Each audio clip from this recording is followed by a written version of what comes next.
Hello students. आज हम पढ़ेंगे आशावादिता। आशावादिता क्या है?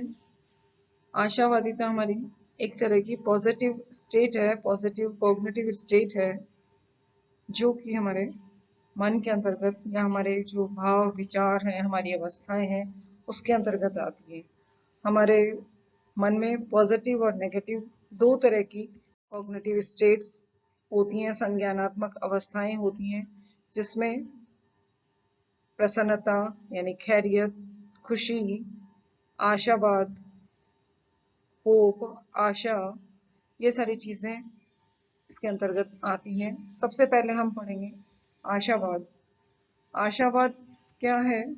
मनोविज्ञान में हम आशावाद और निराशावाद दोनों ही चीजें पढ़ते हैं। ये एक तरह से व्यक्तिगत भिन्नताओं के रूप में व्यक्ति के अंदर प्रत्यक्षीकृत होती हैं कि व्यक्ति आशावादी है या निराशावादी है। इन्हीं प्रवृत्तियों के आधार पर व्यक्ति की सकारात्मक तथा नकारात्मक प्रत्याशाओं का विश्लेषण किया जाता है। जैसे कुछ लोग सकारात्मक होते हैं जीवन के प्रति, हर एक परिस्थिति के प्रति। कुछ लोग नकारात्मक होते हैं, वो हर परिस्थिति में नकारात्मकता को ही देखते हैं, चीजों का विश्लेषण करते हैं, वो नकारात्मकता के आधार पर करते हैं या सकारात्मकता के आधार पर करते हैं, ऐसा लोगों का विश्वास होता है। बहुत सारे अध्ययन किए गए, उनमें बताया गया कि ये व्यक्ति की खैरियत से जुड़े हुए होते हैं, यानी कि प्रसन्नता से जुड़े हुए होते हैं। अगर व्यक्ति अपने भविष्य के प्रति सकारात्मक दृष्टिकोण रखता है, यानी आशावादी रहता है, तो वो खुश रहता है, खुश रहने के ही तरीके पे ध्यान ज्यादा देता है, हर परिस्थिति को वो सकारात्मक ढंग से देखता है। अगर व्यक्ति नकारात्मक ढंग से चीजों को देखता है, निराशावादी है, तो वो हर चीज में, हर परिस्थिति में अपने आप को ब्लेम ज्यादा करता है, अपने अंदर गुणारोपण ज्यादा करता है, बजाय बाहर की परिस्थितियों को समझने या उनको सुधारने के।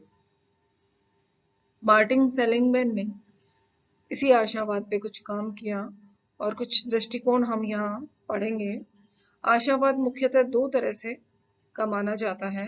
एक होता है अर्जित आशावाद, जिसको कि मार्टिन सेलिगमैन ने दिया, और दूसरा आशावाद है प्रवृत्त्यात्मक आशावाद, जिसको माइकल सीयर्स ने दिया। अर्जित आशावाद क्या होता है? अर्जित आशावाद सेलिगमैन के अनुसार, उन्होंने कहा कि कोई भी व्यक्ति अपने जो नकारात्मक अनुभव तथा घटनाएं हैं, उनको भी सकारात्मक रूप से देखता है, उनका गुणारोपण भी वो अनुकूल रूप से करता है।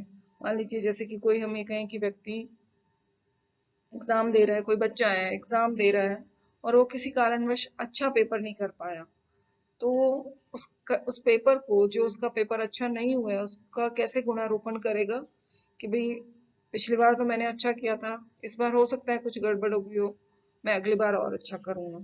यानी कि वो बुरा जो परिणाम उसके साथ घटित हो रहे हैं, उनको वो जिम्मेदार स्वयं नहीं मानता कि मैं इसके लिए जिम्मेदार हूँ।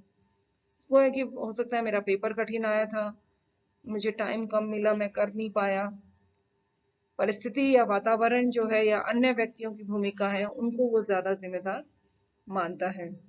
किसी भी बुरी घटना के लिए कि अच्छा इस बार हो गया, मुझे टाइम नहीं मिला था पूरा पेपर करने को, टाइम मेरी लिमिट थी, अगली बार मैं टाइम का ध्यान रखूंगा ताकि ये परिस्थिति मेरे साथ दोबारा से नहीं हो।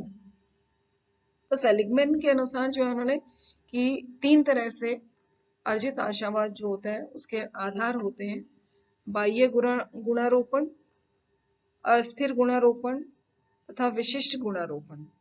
बाह्य गुणारोपण क्या होता है कि वही जैसे अभी हमने बात की कि बुरे परिणामों का जिम्मेदार व्यक्ति दूसरे को मानता है, बाह्य लोगों को मानता है कि पेपर अच्छा नहीं हुआ तो उसमें मेरी गलती नहीं है, पेपर कठिन था, हो सकता है पेपर पूरा मेरे से नहीं हो पाया, मुझे समय कम मिला, अभी तक हमेशा से मेरे एग्जाम अच्छे होते आए हैं, अच्छे पेपर करता आया हूँ, इस बार मैं नहीं कर पाया, तो उसके लिए मैं जिम्मेदार नहीं हूँ, कोई और जिम्मेदार है।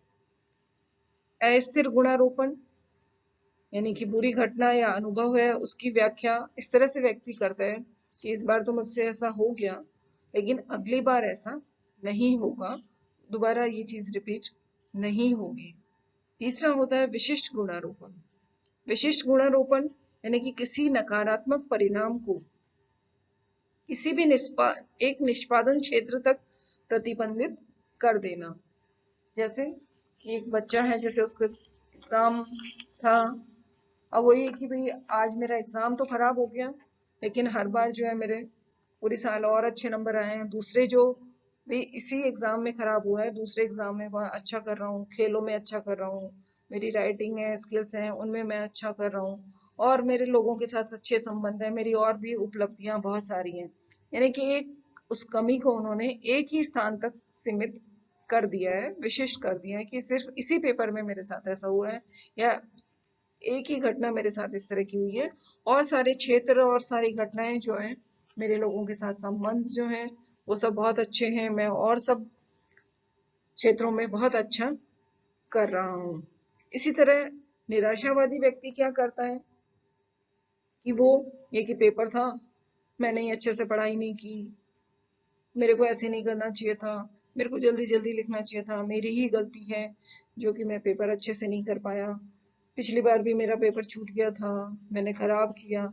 यानी कि वो आंतरिक गुणारोपण करता है, स्थिर गुणारोपण करता है तथा व्यापक गुणारोपण करता है।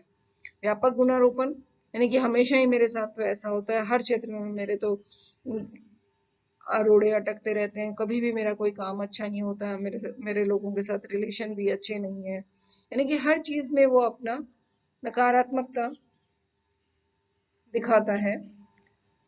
सेलिगमैन ने इसी तरह बताया कि जब व्यक्ति गुणारोपण की व्याख्या करते समय अगर नकारात्मक परिणाम ज्यादा ध्यान में रखता है, अधिक ध्यान में रखता है, तो उसके कई प्रभाव, उसके ऊपर दुष्प्रभाव पड़ते हैं। वो हमेशा भूतकाल में व्यक्ति अपने आप को जोड़े रखता है, आगे बढ़ने में उसको बड़ी समस्याएं आती हैं। अगर आप आशावादी हैं तो आप हमेशा स्वयं को भविष्य के साथ जोड़ के रखते हैं, सकारात्मक परिणामों के साथ जोड़ के रखते हैं। उसके बाद हमारे आता है अर्जित आशावाद का बाल्यकालीन पूर्ववर्ती कारक, कि कौन कौन से ऐसे कारक हैं जो आशावाद को, अर्जित आशावाद यानी कि हमने अर्जित किया है उसे, तो कौन सी ऐसी घटनाएं हैं जो कि उसके आशावाद को प्रभावित करती हैं। सबसे पहले आता है आनुवंशिकता। सेलिगमैन, गिलहैम, एबार्सम आदि लोगों ने बहुत सारे अध्ययन किए और उन्होंने देखा कि आनुवंशिकता तथा अर्जित आशावाद के मध्य उच्च सहसंबंध होता है। यानी कि दोनों सकारात्मक रूप से जुड़े हुए हैं। जैसे जो पेरेंट्स सकारात्मक होते हैं, आशावादी होते हैं, तो बच्चे भी उनको देख करके उसी तरह की उनमें आनुवंशिक गुण आते हैं, उनके बच्चे भी फॉलो करते हैं उसी चीज को, वो भी हर परिस्थिति को, हर क्षेत्र में सकारात्मक दृष्टिकोण अपनाते हैं। इसी प्रकार एक और अध्ययन किया गया, पीटरसन, मैक्लेलन आदि ने, उन्होंने कहा कि आशावादी जो अभिभावक होते हैं उनकी संतानें उनका अनुकरण करती हैं और उसी प्रकार का अर्जित आशावाद अर्जित करती हैं। अगर माता पिता नकारात्मक घटनाओं की व्याख्या सकारात्मक दृष्टिकोण से करते हैं, तो उनके बच्चे भी हमेशा अपने आप को अच्छा महसूस करते हैं। उसी तरह वो अपना जब जैसे जैसे उनका विकास होता है, वयस्कता की ओर बढ़ते हैं, उनमें अपने माता पिता के द्वारा जो उन्होंने आशावाद अर्जित किया था, उसी के अनुसार अपनी भावनाओं को, अपनी परिस्थितियों को वो समझने लगते हैं। माता पिता की अगर कोई असफलता हो गई है तो उसको भी वो समझते हैं, उसका गुणारोपण भी वो बाह्य कारकों को ही ठहराते हैं।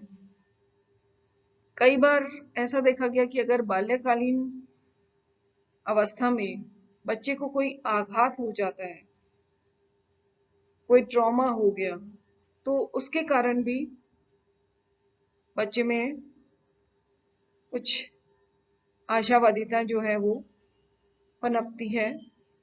अगर पेरेंट्स सकारात्मक हैं तो वो उन परिस्थितियों को भी, जैसे अगर माता पिता कुछ अच्छा नहीं कर पाए किसी क्षेत्र में और उसके बाद बच्चों ने उसको समझा कि भाई ये मेरे पेरेंट्स की गलती नहीं है, किसी और कारण से हो सकता है उनके साथ कुछ हुआ होगा, तो वो उन परिस्थितियों से सबक लेते हुए हमेशा अपने भविष्य में सकारात्मक दृष्टिकोण को या आशावादी दृष्टिकोण को अपनाते हैं। इसी प्रकार एक अन्य कारक आता है टीवी का देखना। बहुत ज्यादा टेलीविजन देखना भी निराशावाद को जन्म देता है।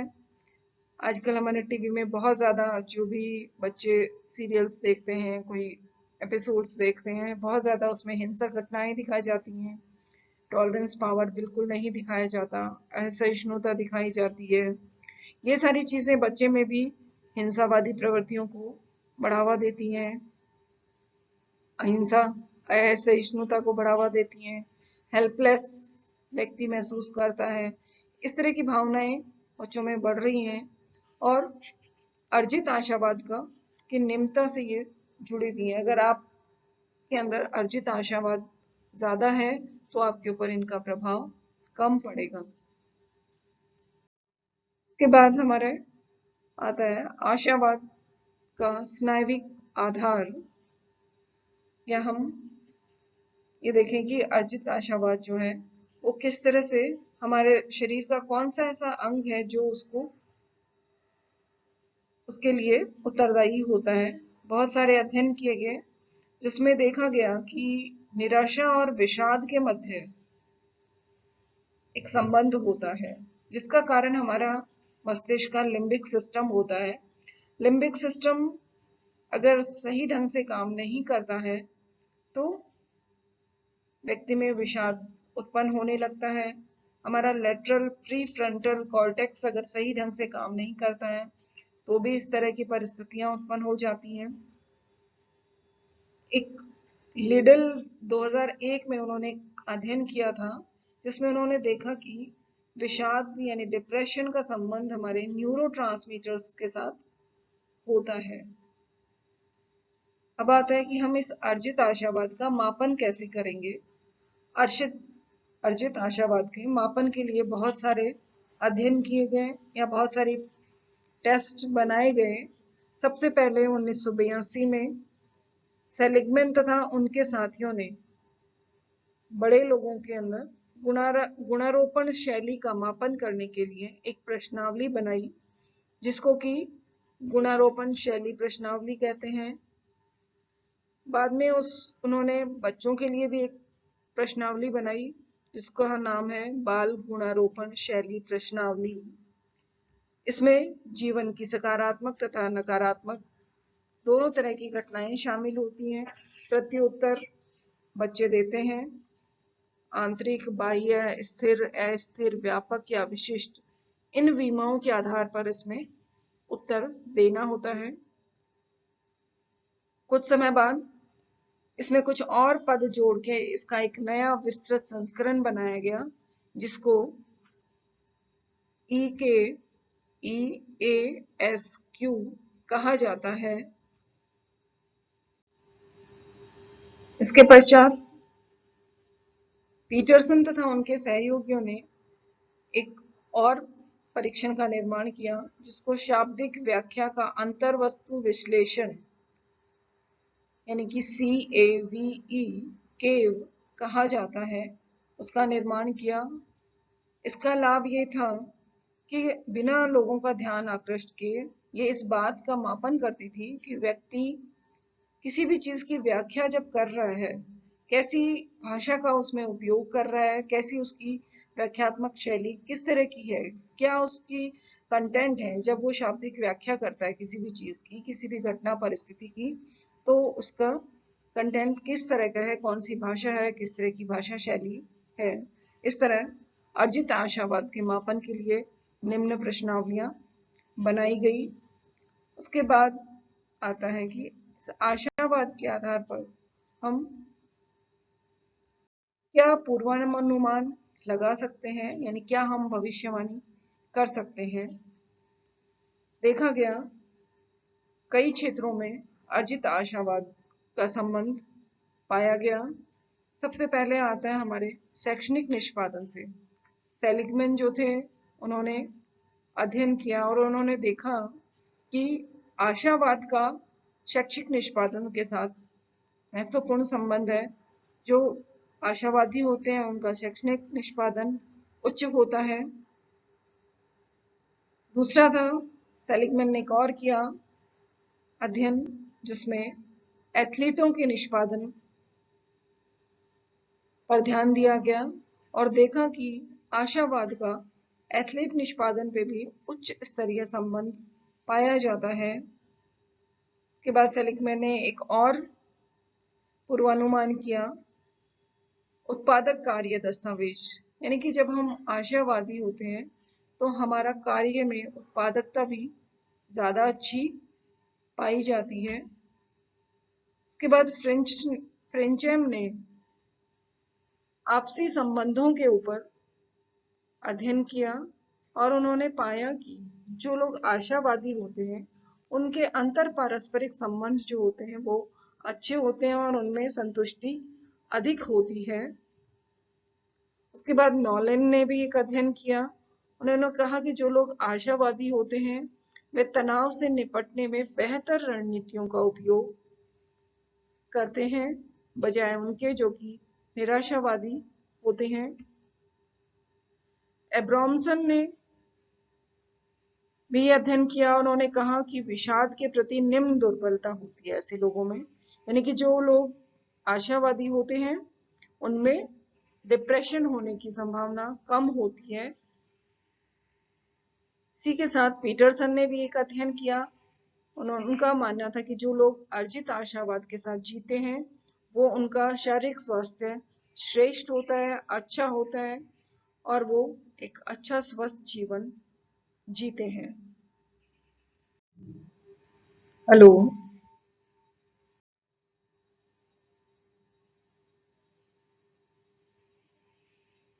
हेलो स्टूडेंट्स, अभी हमने पढ़ा था पिछले लेक्चर में कि आशावाद हमारा दो तरह का होता है, प्रवृत्त्यात्मक आशावाद और अर्जित आशावाद। अर्जित आशावाद हम पढ़ चुके हैं, आज हम पढ़ेंगे प्रवृत्त्यात्मक आशावाद, जिसके संस्थापक या जिसके ऊपर अध्ययन जिन्होंने किया था वो थे सीयर और कावर। इनके अनुसार आशावाद एक तरह की स्थायी प्रवृत्ति है, यानी व्यक्ति के अंदर एक स्थायी प्रवृत्ति है जिसमें व्यक्ति को यह विश्वास होता है कि उसके साथ अप्रिय घटनाएं नहीं घटेंगी बल्कि हमेशा सुखद घटनाएं ही घटेंगी। यानी कि आपका विचार हर समय ऐसा रहता है कि मेरे साथ जो भी होगा अच्छा ही होगा। इसी तरह कार्वर्ड ने आशावाद के बारे में कहा कि यदि व्यक्ति का लक्ष्य संतोषजनक मूल्य है, यानी कि व्यक्ति ने कोई लक्ष्य अपना निर्धारित किया है और उसको ये लगता है कि ये लक्ष्य मेरे लिए सही है, मैं इससे सेटिस्फाई हूँ, तो व्यक्ति उस लक्ष्य को प्राप्त करने के लिए सकारात्मक तथा आशावादी रहेगा और वही प्रत्याशा उसके अंदर उत्पन्न होती है। कई बार व्यक्ति अपने प्रति जो है अपने लक्ष्य को प्राप्त करने के लिए अपने अंदर जो प्रत्याशाएं रखता है, जैसे कि मैं इस कोई काम, उसने कहा कि सोचा है कि मैं एक बहुत बड़ा अधिकारी बनूं, तो उसके लिए उसको पहले योग्यता चाहिए। तो व्यक्ति ये समझता है कि हाँ मेरे पास व्यक्तिगत योग्यता है, मेरा भाग्य भी बहुत अच्छा है, मेरा दूसरों को भी मेरा साथ अच्छा लगता है, या मेरे उनके अंदर उनको विश्वास है कि मैं ऐसा कर पाऊंगा। यानी कि व्यक्ति हमेशा अपने परिणामों के प्रति आशावादी रहता है और हमेशा यही सोचता है कि मेरे साथ जो भी होगा अच्छा ही घटित होगा। एक व्यक्ति हमेशा अपने लक्ष्यों के साथ कई कारणों से अपने प्रति अनुकूल प्रत्याशाएं रखता है। इसके पश्चात हमारे आता है प्रत्यात्मक आशावाद का पूर्ववर्ती कारक। जैसे हमने अर्जित आशावाद में पढ़े थे कि व्यक्ति के आनुवंशिकता प्रभावित करती है, कि किस तरह से व्यक्ति की आनुवंशिकता उसके माता पिता से उसको जो अर्जित आशावाद मिलता है उसको अपना करके वो अपने जीवन में भी आशावादी रह सकता है। उसी प्रकार प्रत्यात्मक आशावाद में भी व्यक्ति को कुछ बाल्यकालीन कारक जो होते हैं वो प्रभावित करते हैं। जैसे जैविक, यहाँ पे भी हमारे जैविक आधार होता है। बचपन में जैसे बच्चे का किस तरह के अनुभव रहे हैं, जो बच्चे के अनुभव होते हैं बाल्यावस्था में, अच्छे अनुभव जो जुड़े होते हैं, और उसका अपने माता पिता के साथ एक विश्वास होता है कि वो उसके साथ अच्छा ही करेंगे, वो उसको हमेशा प्रोत्साहित करेंगे, माता पिता के साथ उसके सकारात्मक संबंध होते हैं।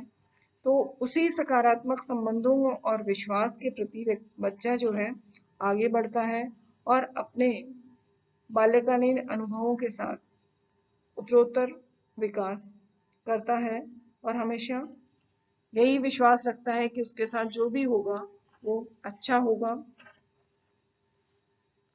कभी बुरा नहीं होगा। इस तरह व्यक्ति आशावादी बना रहता है। उसके बाद आता है कि हम उसका मापन किस तरह से करते हैं। प्रवृत्त्यात्मक आशावाद का मापन करने के लिए, जैसे अर्जित आशावाद के मापन के लिए कुछ परीक्षण बनाए गए थे। यहाँ पे भी हमारे कुछ परीक्षण निर्मित किए गए। उन्होंने सीवर एंड कार्वर ने एक तरह से दो कुछ परीक्षण बनाए थे जिनसे आशावाद का मापन होता था। उन्होंने सबसे पहले परीक्षण जो बनाया वो था जीवन उन्मुखी परीक्षण, जिसको हम LOT यानी कि लाइफ ओरिएंटेशन टेस्ट कहते हैं, जिसमें सकारात्मक और नकारात्मक दोनों तरह की प्रत्याशाएं शामिल होती हैं कि व्यक्ति को अपने जीवन से सकारात्मक प्रत्याशाएं कैसी हैं तथा नकारात्मक प्रत्याशाएं कैसी हैं, दोनों सम्मिलित होती हैं। और इस परीक्षण की विश्वसनीयता जो थी वो 0.79 यानी उच्च मात्रा में इसकी विश्वसनीयता पाई गई। ये परीक्षण 1985 में बनाया गया था। उसके बाद 1994 में एक और वैज्ञानिक थे, इनके साथ जुड़े ब्रिजेस, सियर, कार्वर तथा ब्रिजेस, तीनों ने मिलकर के इस LOT लाइफ ओरिएंटेशन टेस्ट में कुछ संशोधन किया और एक इसका लघु संस्करण बनाया जिसको LOTR कहा जाता है। R का मतलब होता है रिवाइज यानी संशोधित परीक्षण। इसमें स्नायु विकृति से कुछ कथन से संबंधित जो कथन थे वो हटा दिए गए थे और उसको थोड़ा छोटा बना दिया गया था, जिसके आधार पर आशावादिता का मापन होता था। इस संस्करण का इस्तेमाल बहुत सारी जगह किया जाने लगा। इसमें जो इस संस्करण पे बच्चे जो स्कोर प्राप्त करते थे, जो उच्च अगर प्राप्तांक प्राप्त करते थे, उनको सफल हृदय चिकित्सा, कैंसर, गर्भावस्था के दौरान बेहतर समायोजन तथा मद्यपान के निरंतर उपचार से संबंधित पाया गया कि जो भी इन्होंने इस पे अध्ययन किया उसके साथ उच्च सहसंबंध उसका पाया गया। इसके बाद आता है हमारे कि हम इस आशावाद का जब मापन कर लेते हैं तो उसके बाद किस तरह से पूर्वानुमान लगा सकते हैं या भविष्यवाणी कर सकते हैं। LOT की तरह LOTR ने भी कई शोधों को प्रेरित किया जिसके आधार पर लोगों के आशावाद का पूर्वानुमान लगाया गया। शेरन, वेन और कार्वर ने एक शोध किया था जिसमें उन्होंने कहा कि तनाव से समायोजन में अगर हम आशावादी दृष्टिकोण अपनाते हैं तो समस्या समाधान हमारा जल्दी हो जाता है। हम योजनाबद्ध तरीके से आगे बढ़ते रहते हैं। निराशावादी व्यक्तियों की तुलना में आशावादी व्यक्ति जो है वो अपनी स्थिति को बेहतर बना सकता है, अपनी स्थिति से निपटने का पूर्वानुमान अधिक अच्छे ढंग से लगा सकता है। मान लीजिए कि कोई व्यक्ति एक बार एक एग्जाम में, दो एग्जाम उसने दिए हैं और एक एग्जाम में वो फेल हो जाता है और पहला एग्जाम हो सकता है निम्न स्तर का हो और दूसरा एग्जाम उच्च स्तर का हो। अगर पहले एग्जाम में फेल हो गया तो आशावादी व्यक्ति अपना पूर्वानुमान किस तरह से करेगा कि मैं इसमें फेल हो गया, कोई बात नहीं, आगे वाला एग्जाम ज्यादा अच्छा है और बड़ा एग्जाम है, बड़ी पोस्ट के लिए है, मैं उसमें अच्छी मेहनत करूंगा तो निश्चित रूप से उसमें सफल हो जाऊंगा। लेकिन निराशावादी व्यक्ति किस तरह से पूर्वानुमान करता है, अरे मैं इस छोटे से एग्जाम में ही फेल हो गया तो आगे बड़े में कैसे कर पाऊंगा। तो ये एक बेसिक फर्क है आशावादी और निराशावादी व्यक्तियों की प्रत्याशाओं में। हमेशा आशावादी व्यक्ति हमेशा अपने किसी भी परिस्थिति को, अगर नकारात्मक परिस्थिति भी है तो उसको एक विकास का अवसर मान करके आगे बढ़ता है, जबकि निराशावादी व्यक्ति हमेशा उस स्थिति से पलायन करने के लिए सोचता रहता है। आशावादी व्यक्तियों की दृष्टि जो होती है वो सूक्ष्म होती है, किस परिस्थिति में किस तरह से हमें जूझना है, कहाँ हमें हथियार डालने हैं, कहाँ किस तरह का रास्ता अपनाना है, इसकी आशावादी व्यक्ति को समझ अच्छे से होती है। उसके बाद में कुछ LOTRs के द्वारा कुछ निर्णयात्मक कारकों के बारे में कुछ भविष्यवाणियां की गई कि कोई बच्चा है, बालक है, वो किस तरह से अपने आने वाली परिस्थितियों का पूर्वानुमान कर सकता है। जैसे आशावादी बच्चे एस्पिनॉल और टेलर ने अध्ययन किया और उन्होंने पाया अपने अध्ययनों में कि जो आशावादी बच्चे हैं वो अपने महाविद्यालयों की शुरुआत जो करते हैं उनमें अच्छे ढंग से कर पाते हैं, सही ढंग से उनमें संबंध लोगों के साथ बन जाते हैं, दृढ़ता से वो अपने करियर में आगे बढ़ते हैं। दूसरा था, लॉन्ग ने एक अध्ययन किया जिसमें कि कार्य संबंधी निष्पादन कि जो लोग काम करते हैं अगर वो आशावादी सोच अपने साथ रखते हैं तो उनका निष्पादन अन्य लोगों से बेहतर होता है जो कि निराशावादी सोच के होते हैं। जेडनर तथा हैमर ने भी एक अध्ययन किया, उन्होंने मिसाइल आक्रमण में सहनशीलता इसके ऊपर अध्ययन किया कि किस तरह उस आक्रमण के दौरान सहनशीलता बनाए रखी जा सकती है।